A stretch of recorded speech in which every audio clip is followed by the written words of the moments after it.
New developments today regarding last year's elections in Georgia. Today, a U.S. House committee requested information from Governor Brian Kemp and Georgia Secretary of State Brad Raffensperger as it investigates reports of major problems with our election. Some of those complaints deal with election machines. Well, today, a Senate committee approved a bill that would move the state to electronic voting with a paper trail. As Fox 5's Claire Sims reports tonight from the state capitol, some are still questioning whether it's the best system for the state to adopt. All in favor, raise your hand.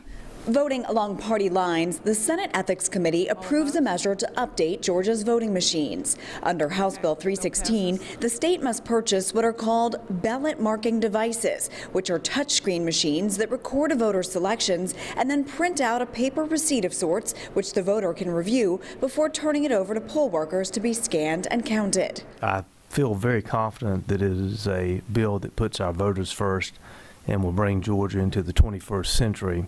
But not everyone is sold. Security experts and Democrats continue to push for hand-marked paper ballots. Moving to a hand-marked paper ballot would have been the optimum way to go. Former Georgia Secretary of State Kathy Cox, however, testified Wednesday that many Georgia counties had hand-marked ballots in 2000, and her review of that election showed that the counties that used optical scan equipment had higher error rates, meaning some people's votes simply weren't counted. When you hand mark a ballot, you really don't have an opportunity to know whether your mark is going to get the job done. But Garland Favorito of VoterGA.org says that was then, and this is now. The technology has changed dramatically, and that's what we tried to get across.